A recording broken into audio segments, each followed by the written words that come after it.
Hey guys, இப்போ இந்த ட்ராமாவோட continuation பார்க்கலாம். நம்ம ஹீரோடைய ஃப்ரெண்டு ஊர்லேருந்து ஹீரோயினை விட்டுட்டு அவங்க வீட்டில் நைட்டு ஸ்டே பண்ணிட்டு அதுக்கப்புறம் காலையில் ரொம்ப சந்தோஷமாக ஆஃபீஸ்க்கு வரான். அதை பார்த்த உடனே ஹீரோவும் ஏன்னாச்சும் உனக்கு ரொம்ப சந்தோஷமாக இருக்க எங்கேருந்து வர அப்படின்ன உடனே இந்த மாதிரி ஹீரோனை ட்ராப் அப் பண்ணிட்டு அதுக்கப்புறம் அவங்க வீட்டிலே ஸ்டே பண்ணிட்டு வந்தேன். எனக்கு அந்த ஊர் அந்த மக்கள் எல்லாம் ரொம்ப பிடிச்சிருக்கு அப்படிங்கிற மாதிரி சொல்லிட்டு இருக்க நம்ம ஹீரோவும் ரொம்ப வந்துட்டு பொங்கி எழுதுறான். ஹீரோவை ஊரில் மிஸ் பண்ணிட்டு அவங்க ரெண்டு பேரும் முன்னாடி ஸ்பெண்ட் பண்ண இடத்துலலாம் டைம் ஸ்பெண்ட் பண்ணிக்கிட்டே இருக்கா. அதை பார்க்கக்கூடிய ஹம்சாக்கு அவளை பார்த்தோன்னே ரொம்ப பரிதாபமாக இருக்குது. நம்ம ஹீரோக்கு அது ஃபோட்டோ எடுத்து அனுப்புறா.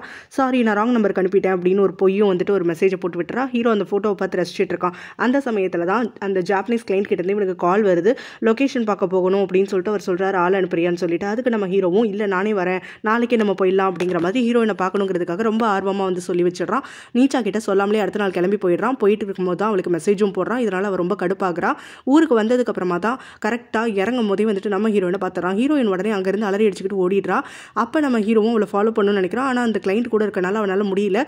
ஹீரோயின் ஸ்ட்ரெயிட்டாக அவங்க கடைக்கு தான் வரா. இந்த விஷயத்தை அவளுடைய தம்பிக்கிட்டையும் ஹம்சா கிட்டே சொல்றா. இந்த மாதிரி ஜோம்பி ஃபேஸ் வந்து இங்கே வந்துட்டான் அப்படின்னு சொல்லிட்டு ரொம்ப பதற ஆரம்பிக்கிறா. நீ இதுக்கு பதற அப்படின்னு சொல்லிட்டு ஹம்சாவை கேட்டுட்டு இருக்கும்போது இல்லை இந்த ஊரில் இருக்கவங்க எல்லாருமே ரொம்ப கோவமாக இருக்காங்க, அவன் லேண்ட் எடுத்துக்க பார்க்குறான்னு சொல்லிட்டு. அது மட்டும் இல்லாமல் இப்போ ஏன் விஷயம் வேறு இந்த ஊரில் எல்லாருக்கும் தெரிஞ்சு போய் ரொம்ப பிரச்சனை ஆயிடுச்சு அப்படின்னு சொல்லிட்டு இருக்கும்போதே அவங்க அம்மா வந்து இது எல்லாத்தையும் கேட்டுட்டு ரொம்ப கோவமாங்கிறது கிளம்பி போயிடுறாங்க. ஸோ ஹீரோயின் அங்கேயே இருக்க சொல்லிட்டு அவளோட தம்பியும் ஹம்சாவும் அவங்க அம்மா கூட கிளம்பி போயிடுறாங்க. இங்கே பார்த்தோன்னா ஹீரோவும் அப்புறம் அந்த கிளைண்ட்டும் உட்காந்து இந்த லேண்டை பற்றி பேசிட்டு இருக்காங்க. அங்கே இருக்க ஊருக்காரங்க எல்லாருமே ஹீரோவை பார்த்துட்டு கம்பு தடியெல்லாம் பிடிங்கிட்டு வந்துடுறாங்க. நம்ம ஹீரோ வந்து அடிக்கணும், கை காலை உடைக்கணும்னு சொல்லிட்டு. ஸோ எதுக்காக இவங்களாம் இப்படி பிஹேவ் பண்ணுறாங்கன்னு சொல்லிட்டு அந்த கிளைண்ட் கேட்கும்போது தான் அவங்க எல்லாரும் சொல்லிட்டு இருக்காங்க, எங்களோட ஊருக்கு வந்து எங்களை விரட்டி விட்டு இங்கே ப்ராஜெக்ட் கட்டுறது மட்டும் இல்லாமல் எங்கள் ஊர் பொண்ணையே வந்துட்டு கெடுத்து வச்சிருக்கீங்களா அப்படின்னு சொல்லிட்டு பயங்கரமாக சண்டை போட்டுட்டு இருக்கும்போது தான் தலைவர் ஹீரோனோட அம்மான்னு சொல்லிட்டு எல்லாருமே அங்கே என்ட்ரு ஆகுறாங்க. ஸோ எல்லாரும் சேர்ந்து இவங்க கிட்ட சண்டை போட்டுட்டு இருக்காங்க, லேண்டை கொடுக்க மாட்டோம் அப்படின்னு சொல்லிட்டு. ஸோ ப்ராஜெக்ட்டை பற்றி முதல்ல தெரிஞ்சுக்கிட்டு அப்புறம் பேசுங்க அப்படின்னு சொல்லிட்டு நம்ம ஹீரோவும் அந்த கிளைண்ட்டும் பேசிட்டு இருக்காங்க. இவங்க ரெண்டு பேரும் வந்து கன்வின்ஸ் ஆகிற மாதிரியே இல்லை. ஸோ ஊர்க்காரங்க எல்லாருமே இவங்களை எதிரி மாதிரி பார்த்துட்டு இருக்க சமயத்தில் தான் இங்கே நடக்கக்கூடியதை ஃபோட்டோ எடுத்து ஹம்சா அடுத்தது ஹீரோயினுக்கு அனுப்பி விடுறா. இங்கே இவன் தலையை வெட்டாமல் விட மாட்டாங்க போல அப்படின்னு சொல்லிட்டு. ஸோ நம்ம ஹீரோயினும் ஐயோ பிரச்சனை முத்தி போயிடுச்சு அப்படின்னு சொல்லிட்டு அங்கேருந்து அலறி அடிச்சுக்கிட்டு கீழே உளுந்து வாரியெல்லாம் வந்து ஓடி வந்துட்டு இருக்கா. நம்ம ஹீரோவை காப்பாற்றணும்னு சொல்லிட்டு. அதுக்குள்ள ஹீரோ இங்கே இருக்கவங்க எல்லாரையும் உட்கார வச்சு புரிய வச்சிடறான், இந்த ப்ராஜெக்ட் எந்த மாதிரி எல்லாருக்கும் லாபத்தை கொடுக்கும், எல்லாரும் ஒன்றா சேர்ந்து ஒர்க் பண்ணலாம் அப்படிங்கிற மாதிரி ஒரு கோஆப்ரேஷன் வச்சுக்கலாம் அப்படிங்கிற மாதிரி. ஸோ இந்த மாதிரி ஒரு அக்ரிமெண்ட் வந்து பிளான் இருக்கிறது தான் நம்ம ஹீரோ சொல்ல உடனே அங்கே இருக்கவங்க எல்லாருமே கன்வின்ஸ் ஆகிட்டு இவங்களுக்காக சப்போர்ட் பண்ணுறதுக்காக ஆரம்பிக்கிறாங்க. அந்த சமயத்தில் தான் ஹீரோயின் அங்கே ஓடி வரா. ஸோ இங்கே எதுவுமே சண்டை நடக்கல அப்படிங்கிறத தெரிஞ்சுக்கிட்டு அவள் ஹீரோ வந்துட்டு கவனிக்கிறாங்கிறத தெரிஞ்சுக்கிட்டு அங்கிறது திரும்ப ஓட்ட எடுக்க நம்ம ஹீரோயின் அவளை துரத்திட்டு போய் நிற்கிறான். அவன் மூச்சு வாங்கி நின்ன உடனே எனக்காகத்தானே பதட்டப்பட்டு இவ்வளோ வேகமாக ஓடி வந்த அப்படிங்கிற மாதிரி சொல்லிட்டு இருக்க. ஆசை தான் உனக்கு, அதெல்லாம் எதுவும் கிடையாது. நான் இங்கே ஊருக்கு திரும்ப வந்திருக்கியே, ஏதாவது பிரச்சனை பண்ணுறதுக்கு வந்து ஏன் பார்க்க வந்தேன் அப்படிங்கவும் நான் உங்கள் ஊருக்கு எதுக்கு வந்தேங்கிற காரணத்தெல்லாம் சொல்ல மாட்டேன்னு உடனே இவன் வம்பு பண்ணிட்டு இருக்கான். இவன் சொல்ல மாட்டேன்னு சொல்லிட்டு அவளும் வந்து கொஞ்ச நேரம் வந்து அவங்ககிட்ட கோவமாலாம் இருந்துட்டு இருக்கா. அப்போ தான் சரி உங்க கிளம்பி வரணும்னா ஆஃபீஸ்லேருந்து வேற யாராவது அனுப்பிவிட வேண்டியதானே, நீ எதுக்கு நேரில் வந்த அப்படின்னு சொல்லிட்டு ஒரு கொஸ்டின் பண்ணுறா. நான் வந்ததுனால தானே உன்னையே பார்க்க முடிஞ்சது, இங்கே வேற யாராவது வந்திருந்தா என்ன இருக்கும் அப்படிங்கிற மாதிரி அவன் கேட்டுட்டு இருக்க. இந்த மாதிரி கேள்வியெல்லாம் என்கிட்ட கேட்காத, நீ நீச்சாவை கொஞ்ச நாளில் கல்யாணம் பண்ணிக்க போற, நீ இந்த மாதிரி என்கிட்ட பேசுறது தெரிஞ்சதுன்னா நீச்சா எவ்வளோ வருத்தப்படுவா அப்படின்னு சொல்லிட்டு அவள் கேட்டுட்டு இருக்கும்போது கரெக்டாக நீச்சாவும் ஹீரோட ஃப்ரெண்டும் அங்கே என்ட்ரு ஆகுறாங்க. நீச்சாவை பார்த்துட்டு ஹீரோவும் ஷாக்கா, நான் தான் நாளைக்கே வரேன்னு சொன்னேன் அப்படின்னோடனே பரவாயில்ல உங்க கூட டைம் ஸ்பெண்ட் பண்ணலான்னு தான் நான் வந்தேன் அப்படிங்கிற மாதிரி சொல்கிறான். ஆனால் என்கிட்ட சொல்லாமல் வந்த தப்பு அப்படிங்கிற மாதிரி நீச்சா சொல்லிட்டு இருக்க. பிஸ்னஸ்க்காக தானே வந்தேன் அப்படின்னு சொல்லி அவன் ஃப்ரெண்டுக்கு அவன் சிக்னல் கொடுக்க அந்த ஃப்ரெண்டும் ஆமாம் அவன் பிஸ்னஸ்க்காக தானே வந்தான், நீயே இப்படி யோசிக்கிற அப்படிங்கிற மாதிரிலாம் கேட்டுட்டு இருக்கான். இவங்க எல்லாரும் நல்லது தான் பண்ண வந்தாங்க அப்படிங்கிறது தெரிஞ்சு ஊர்க்காரங்க எல்லாருமே உங்களுக்கு விருந்தெல்லாம் கொடுத்துட்டு இருக்காங்க. அவங்க ஊரில் இருக்கக்கூடிய ஸ்பெஷலான டிஷ்ஷஸ் எல்லாம் ப்ரிப்பேர் பண்ணி ஸோ எல்லாரும் என்ஜாய் பண்ணிட்டு இருக்கும்போது தான் அந்த ஃப்ரெண்டு வந்துட்டு நீச்சாவை பார்த்து உனக்கு இந்த டிஷ்ஷெல்லாம் பிடிக்காது தானே, நீ எப்படி சாப்பிடுவேன் அப்படின்னு சொல்லி கேட்டுட்டு இருக்கும்போது பரவாயில்ல நான் ஹீரோக்காக தானே இங்கே வந்தேன், அவன் சாப்பிட்றானா என்னாலே அதை சாப்பிட முடியும் அப்படிங்கிற மாதிரிலாம் சொல்லிட்டு இருக்கா.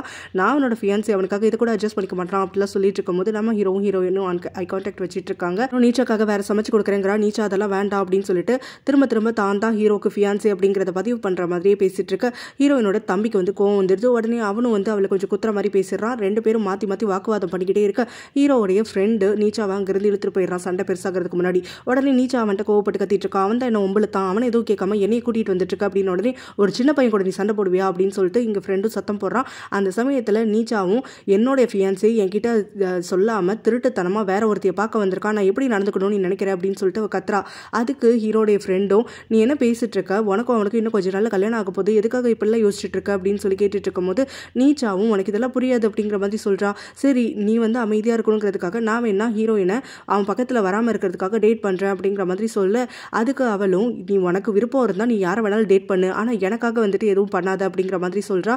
இதை கேட்டுட்டு அந்த ஃப்ரெண்டும் ஒருவேளை நான் அவளை நிஜமாவே நேசிச்சேனா அப்படின்னே அவள் ஒரு கேரக்டர்லெஸ் பீப்புள், அவனுக்கு ஜோடியே கிடையாது, இருந்தாலும் உன்னுடைய கருத்து அதுதான் அப்படின்னா நான் தடுக்க மாட்டேன், ரொம்ப என்ஜாய் பண்ணு அப்படின்னு சொல்லிட்டு அங்கிருந்து கிளம்பி போயிட இவனும் இன்னும் கொஞ்சம் அப்செட் ஆகிடுறான். நான் தம்பிக்கிட்ட நீச்சா இந்த மாதிரி கோவமாக கோவமாக பேசிட்டாலேன்னு சொல்லிட்டு அப்செட்டாக வந்து உட்காந்துருக்கும் போது ஹீரோ அவளை ஃபாலோ பண்ணிக்கிட்டே வந்துட்டு இருக்கான். அந்த சமயத்தில் அங்கே அவங்க அம்மா பார்த்துட்டு இங்கே எதுக்காக என் பொண்ணு ஃபாலோ பண்ணிட்டு வந்திருக்க, அவள்கிட்ட என்ன பண்ண போகிற அப்படின்னு சொல்லிட்டு கேட்க, நான் ஒன்றும் பண்ணல, அவளை சும்மா பார்த்துட்டு இருக்கேன் அப்படிங்கிற மாதிரி சொல்கிறான். நீ என் பொண்ணு பார்க்கவே கூடாது அப்படின்னு சொல்லிட்டு அவங்கள சத்தம் போடுறாங்க.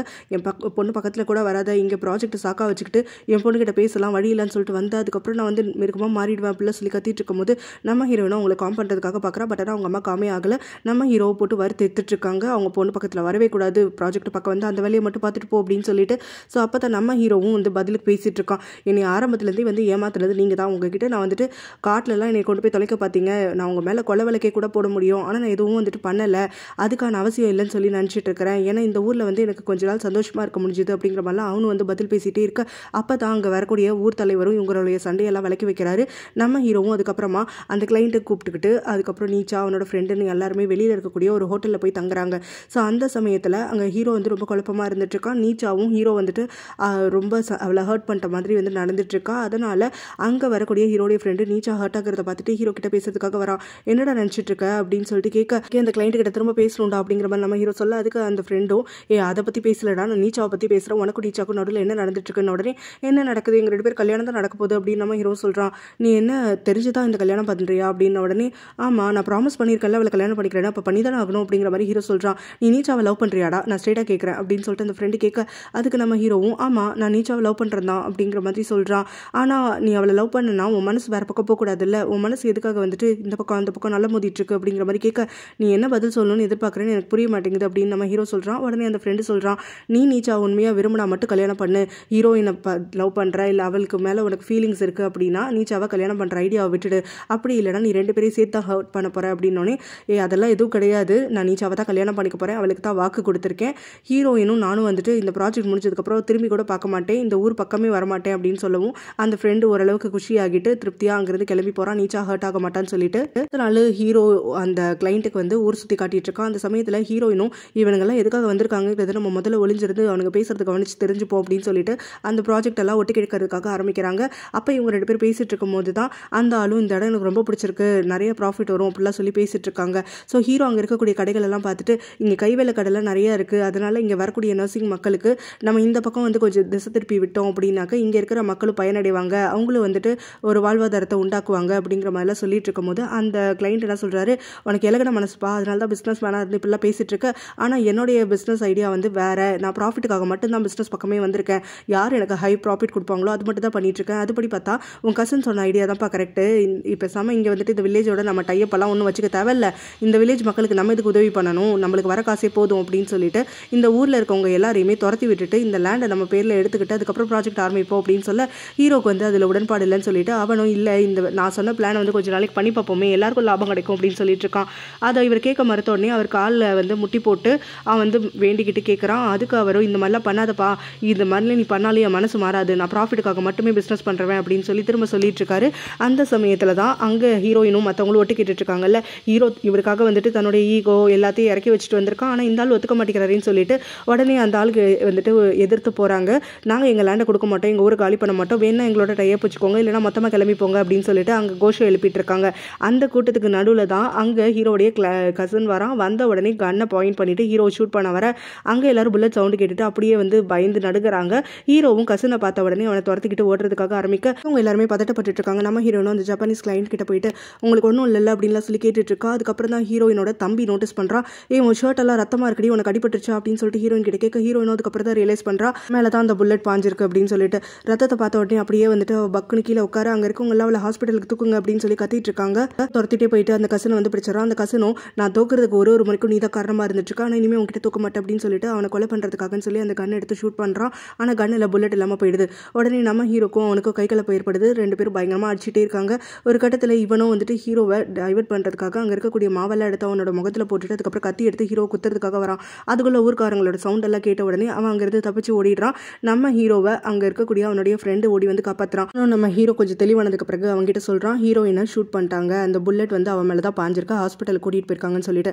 ஸோ இங்கே ஹாஸ்பிட்டலில் பார்த்தோன்னா ஹீரோனோட அம்மா பயங்கரமாக திரும்பி அழுதுட்டு இருக்காங்க. தம் பொண்ணுக்கு பதிலாக யாருமே புல்லட் எடுத்துக்கலையே, அவள் எதுக்காக குறுக்கா வந்தா அப்படின்னு சொல்லிட்டு பயங்கரமாக புலம்பிட்டு இருக்கும்போது தான் ஹீரோ கரெக்டாக அங்கே வரான். உடனே அவங்க கோவப்பட்டுட்டு எல்லாம் இவனால தான் என் பொண்ணு சாக கிடக்கிறா அப்படின்னு சொல்லி கத்திட்டே இருக்காங்க. அதுக்கப்புறம் தான் ஹீரோவும் அங்கே ஹீரோயின் எங்கே தங்கியிருக்கா அப்படின்னு சொல்லிட்டு அந்த கிளைண்ட் கிட்ட கேட்க அந்த கிளைண்ட்டும் ரூமை வந்து பாயிண்ட் பண்ணுறாரு. ஸோ யார் சொல்கிறதே கேட்காம அவன் வாட்டுக்கு அந்த ரூம்குள்ளே என்ட்ரு ஆகி ஆகி போயிடுறான். அங்கே ஹீரோயின் பேச்சு மூச்சு இல்லாமல் கிடக்கிறத பார்த்துட்டு ரொம்பவே பதறதுக்காக ஆரம்பிக்கிறான். ஒன்றும் ஆகாது, சீக்கிரம் என்கிட்ட திரும்பி வந்துடு அப்படின்னு சொல்லிட்டே இருக்கும் போதே அங்கே இருக்கக்கூடிய நர்ஸ் வந்து அவங்களுக்கு ட்ரீட்மெண்ட் போயிட்டு இருக்கு, நீங்கள் உள்ளவெல்லாம் வரக்கூடாது சார் அப்படின்னு சொல்லி அவனை பிடிச்சி வெளியில் எடுத்துகிட்டு போயிடுறாங்க. அதோட இந்த பார்ட் முடியுது. இந்த ட்ராமா வந்துட்டு கண்டிப்பாக இன்னும் ஒரு 2-3 வீடியோஸில் முடிஞ்சிடும்.